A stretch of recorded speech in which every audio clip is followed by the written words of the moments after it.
যদি এইডাল গছ আপোনালোকে ক'ৰবাৰ ৰাস্তাত দেখা পায় তেনেহ'লে লগে লগে আনি থ'ব ঘৰত, কাৰণ এই গছডালৰ আছে বহুতো চমৎকাৰী গুণ। আজিৰ পৰা প্ৰায় ৩,০০০ বছৰ আগতে আয়ুৰ্বেদত ব্যৱহাৰ কৰা হৈছিলে ইয়াক, কিন্তু লাহে লাহে এই গছডাল আমাৰ মাজৰ পৰা হেৰাই যাবলৈ ধৰিছে। আৰু ইয়াৰ মেইন কাৰণটোৱে হৈছোঁ আমি, কাৰণ চিনাকিৰ অভাৱৰ কাৰণে হয়তো আমি ইয়াক উঘলি পেলাই দিছোঁ, নহ'লে ভৰিৰে গছকি মাৰি পেলাইছোঁ। কিন্তু এই গছডাল বহুতো বিশেষ উপকাৰী গুণ আছে। আৰু আজি পাতিব গৈ থকা গছডালৰ নামেই হৈছে গাখীৰতী বন। হয়তো বহুতৰে বাবে চিনাকি আৰু বহুতৰে বাবে চিনাকি নহ'বও পাৰে। এই গছডালৰ ইয়াৰ নামেই ইয়াৰ পৰিচয়। অৰ্থাৎ এই গছডাল যেতিয়া ছিঙা যায় বা ভাঙা যায়, এই গছডালৰ পৰা এটা বগা ধৰণৰ ৰস ওলায়, আৰু এই বগা ধৰণৰ ৰসটো ওলোৱাৰ বাবেই ইয়াৰ নাম হৈ পৰিল গাখীৰতী বন। এই গাখীৰতী বন আমাৰ থলুৱা বন বুলি ভাবোঁ যদিও, অসমৰ অৰিজিনেল বন হয় বুলি ভাবোঁ যদিও, একচুৱেলি অসমৰ অৰিজিনেল বন নহয়, আমাৰ থলুৱা বন নহয়। ই হৈছে এডাল আমেৰিকাৰ গছ। যদি আমেৰিকাৰ গছ হয় তেনেহ'লে ই আমাৰ অসম পালেহি কেনেকৈ? একৰ্ডিং টু ৰিচাৰ্চ ষ্টাডিজ এইবিলাকৰ পৰা গম পোৱা যায় যে এই গছডাল ফাৰ্ষ্ট চেণ্ট্ৰেল আমেৰিকা আৰু চাউথ আমেৰিকাত পোৱা গৈছিলে। আৰু যেতিয়া এই গছবিলাকৰ মেডিচিনেল ইউজেজৰ বিষয়ে গম পোৱা গৈছিলে, তেতিয়া কি হৈছিলে, এই গছবিলাক ইখন ঠাইৰ পৰা সিখন ঠাইলৈ ট্ৰেভেল কৰিছিল, আৰু ট্ৰেভেল কৰিছিল এটা বিশেষ উপায়েৰে। আৰু সেই উপায়টো আছিলে, যেতিয়া সেইটো সময় আছিলে বহুত বছৰ, হাজাৰ বছৰ আগত, মানুহবিলাকে অকল ট্ৰেভেলিং কৰিছিলে বেপাৰ বাণিজ্যৰ বাবে। আৰু যেতিয়া বেপাৰ বাণিজ্যৰ বাবে তেওঁলোক ওলাইছিলে, তেওঁলোক যাব লগা হৈছিলে জলপথেৰে। আৰু যেতিয়া সাগৰ মহাসাগৰ এইবিলাকৰ মাজেৰে যাব লগা হৈছিলে, তেতিয়া তেওঁলোকে কৰিছিলে কি, এই ধৰণৰ গছবিলাকৰ যিবিলাকৰ মেডিচিনেল ভেলু আছে, সেইবিলাক গছৰ গুটি, ঠাৰি, শিপা, গোটেই গছডাল এনেধৰণৰ গছবোৰ লৈ যাবলৈ ধৰিছিল। কাৰণ যিহেতু এটা দীঘলীয়া যাত্ৰা তেওঁলোকে অতিক্ৰম কৰে, তাৰ মাজত হয়তো তেওঁলোকৰ বেমাৰ হ'ব পাৰে, আৰু সেই বেমাৰবিলাকৰ পৰা ভাল পাবৰ কাৰণে এনেধৰণৰ কিছুমান গছ লগত লৈ গৈছিল। যাৰ ফলত তেনেকৈ এই গছবিলাক ইখন ঠাইৰ পৰা সিখন ঠাইলৈ ট্ৰেভেল কৰিবলৈ ধৰিলে।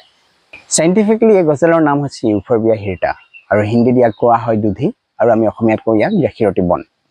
চ' এই গছডালৰ ইমান কিছুমান বিশেষ কোৱালিটি আছে যে যাৰ বাবে আয়ুৰ্বেদত ইয়াক বহুত বহুলভাৱে ব্যৱহাৰ কৰিছিল। চ' আহক আমি জানো সেই চমৎকাৰী গুণবিলাকৰ বিষয়ে, যাৰ কাৰণে এই গছডাল যদি আমি বৰ্তমান সময়ত ক'ৰবাত পাওঁ, আমি ঘৰত ৰাখি থৈ দিব লাগে। চ' ফাৰ্ষ্ট পইণ্টটো হৈছে, ই আমাৰ এটা ডাঙৰ বেমাৰ, যিটো হৈছে হাঁপানী বেমাৰ। হাঁপানী বেমাৰ ভাল কৰাত সহায় কৰে। কিন্তু কেনেকৈ? হাঁপানী বেমাৰটো হৈছে আমি শ্বাস প্ৰশ্বাস লওঁতে কষ্ট পোৱা এটা বেমাৰ, আৰু এই বেমাৰটো হয় আমাৰ বডিৰ পৰা ইমিউন ছিষ্টেমে ৰিলিজ কৰা এটা কম্পাউণ্ডৰ কাৰণে। কিন্তু কি হয় সেই কম্পাউণ্ডটো, আৰু বডিটোৱে কিয় ৰিলিজ কৰে সেই কম্পাউণ্ডটো, যাৰ কাৰণে আমাৰ হাঁপানী বেমাৰটো হয়? নৰ্মেলি আমাৰ কি হয়, যেতিয়া আমি উশাহ লওঁতে আমাৰ নাকেৰে নন ষ্টপ ধূলি বালি কণা, ফুলৰ ৰেণু এইবিলাক নাকেৰে গৈ আছে, আৰু এইবিলাক যোৱাৰ ফলত কি হয়, কেতিয়াবা আমাৰ এলাৰ্জি হ'বলৈ আৰম্ভ কৰে। এলাৰ্জি হোৱাৰ লগে লগে কি কৰে, আমাৰ বডি ইমিউন ছিষ্টেমটোৱে তাত থকা এটা বিশেষ কোষ, যাক মাষ্ট চেল বুলি কোৱা হয়, সেই মাষ্ট চেলবিলাকৰ পৰা এটা কম্পাউণ্ড ওলাই আহে, যাক কোৱা হয় হিষ্টামাইন। আৰু এই হিষ্টামাইনবিলাকৰ কাম হৈছে যে আমাৰ যিবোৰ ধূলি বালি কণা সোমালে নাকত, সেইবিলাকক ব্লক কৰা। কিন্তু কি হয়, কেতিয়াবা যেতিয়া এই ধূলি কণাবিলাক আমাৰ নাকেৰে সোমায় বা পৰাগৰেণুবোৰ সোমায়, আমাৰ ইমিউন ছিষ্টেমটোৱে অধিক মাত্ৰাত হিষ্টামাইন ৰিলিজ কৰি দিয়ে, যাৰ ফলত আমি উশাহ নিশাহ লৈ থকা সেই শ্বাস প্ৰশ্বাস নলিকাবিলাকত এই হিষ্টামাইনবোৰ লাগি ধৰে, যাৰ ফলত আমাৰ বতাহ যোৱাৰ ৰাস্তাটো সৰু হৈ পৰে, যাৰ বিনিময়ত আমি উশাহ ল'বলৈ কষ্ট পাওঁ, ফলত আমাৰ হাঁপানীৰ দৰে বেমাৰ দেখা দিয়ে।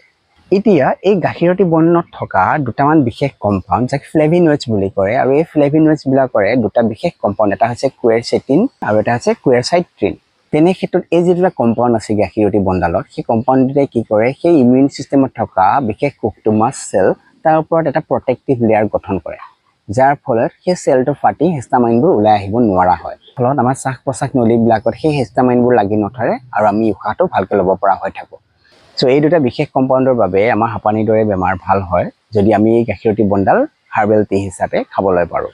আৰু সেইবাবে ইংলিছত ইয়াৰ কমন নামটো হৈছে এজমা প্লাণ্ট।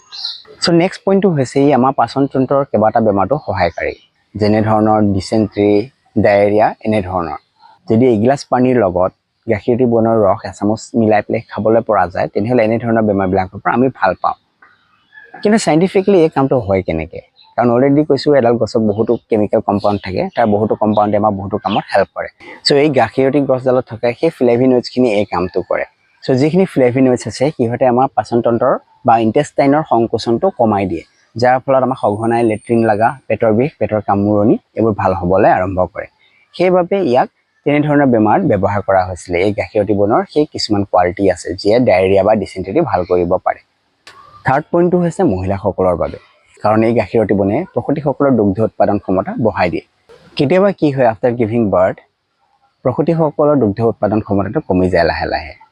ত' তেতিয়া কি কৰিব পাৰে, এই গাখীৰতী বন শুকুৱাই কৰি গুড়ি কৰি ইয়াৰ 1 চামুচ পানীৰ লগত যদি মিহলাই খাব পাৰে, তেনেহ'লে তেনেধৰণৰ সমস্যাৰ পৰা ভাল পোৱা যায় বুলি বিশ্বাস কৰা হয়। আৰু এই কামটোত সহায় কৰে গাখীৰতী বনত থকা দুটা বিশেষ কম্পাউণ্ড, যাক কোৱা হয় চেপনিনছ আৰু গ্লাইক'চাইড। চ' এই কম্পাউণ্ড দুটাৰ কাম হৈছে কি, আমাৰ পিটুইটাৰী গ্লেণ্ডত থকা প্ৰলেক্টাইন হৰমনটো ৰিলিজ কৰাত সহায় কৰা। আৰু প্ৰলেক্টাইন হৰমনটো যিমান আমাৰ শৰীৰত থাকিব সিমান আমাৰ দুগ্ধ উৎপাদন ক্ষমতা থাকিব। সেইবাবে এই গাখীৰতী বনডাল মহিলাসকলৰ বাবে বহুতেই উপকাৰী। ফ'ৰ্থ পইণ্টটো হৈছে গাখীৰতী বন আমাৰ ছালত হোৱা বহুতো বেমাৰৰ কাৰণে ভাল, যেনে ধৰণৰ খৰ, খজুৱতি, ইভেন শালমইনা, আমাৰ স্কিনত হোৱা, গালত হোৱা শালমইনাবিলাকৰ কাৰণে এই গাখীৰতী বন বহুতেই ভাল। যিহেতু আমি গম পাইছোঁ বৰ্তমান ইয়াত বহুতো ফ্লেভেনইডছ আৰু ফিনলিক কম্পাউণ্ড আছে, ইহঁতে কি কৰে আমাৰ ব্লাডটো ক্লিয়াৰ কৰে আৰু আমাৰ লাহে লাহে মুখৰ পৰা শালমইনা কমিবলৈ ধৰে। ইয়াৰ উপৰিও ইয়াৰ যদি পেষ্টটো আমি হালধি আৰু নাৰিকল তেলৰ লগত মিলাই গৰম কৰি সেই ঠাইবিলাক য'ত খৰ খজুৱতি হয় তাত লগাব পাৰোঁ, তেনেহ'লে সেই ঠাইবিলাক ভাল হ'বলৈ আৰম্ভ কৰে। ইয়াৰ যিটো 5 নম্বৰ পইণ্টৰ যিটো বেমাৰ, সেইটো এটা বহুত কমন বেমাৰ হয় আৰু সেই বেমাৰটোৱে হৈছে জণ্ডিছ। আৰু জণ্ডিছ হ'লে কি হয়, আমাৰ চকু, ছাল এইবিলাক হালধীয়া পৰিবলৈ ধৰে। আৰু ইয়াৰ মেইন কাৰণটোৱে হৈছে আমাৰ শৰীৰত বিলিৰুবিনৰ পৰিমাণ বৃদ্ধি হৈ যোৱা। চ' বহুতো কাৰণত আমাৰ লিভাৰটো ডেমেজ হ'ব পাৰে, আৰু যেতিয়া লিভাৰটো ডেমেজ হয় লিভাৰটো উইক হৈ পৰে, আৰু লিভাৰটো উইক হৈ পৰাৰ ফলত ই প্ৰপাৰলি ফাংচন কৰিব নোৱাৰা হয়, যাৰ বিনিময়ত আমাৰ দেহত জণ্ডিছ ধৰণৰ বেমাৰে দেখা দিয়ে। তেনে ক্ষেত্ৰত গাখীৰতী বন যদি ভুই আমলখি গছৰ লগত মিলাই পেলাই হাৰ্বেল টি হিচাপে খাব পৰা যায়, আমাৰ জণ্ডিছ ধৰণৰ বেমাৰৰ পৰা আমি ভাল পাবলৈ আৰম্ভ কৰোঁ।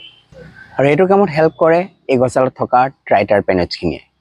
চ' এই ট্ৰাইটাৰপেনইডছখিনিৰ কাম কি, যেতিয়া লিভাৰটো উইক হৈ থাকে তেতিয়া লিভাৰে কি কৰে, এটা কম্পাউণ্ড ৰিলিজ কৰে, আৰু সেই কম্পাউণ্ডটোৱে হৈছে বিলিৰুবিন। আৰু এই বিলিৰুবিন যেতিয়া তেজত মিলি যায় আৰু আমাৰ শৰীৰে বাহিৰলৈ উলিয়াব নোৱাৰা হয়, তেতিয়া আমাৰ গাত সেই হালধীয়া ৰংটোৱে দেখা দিয়ে।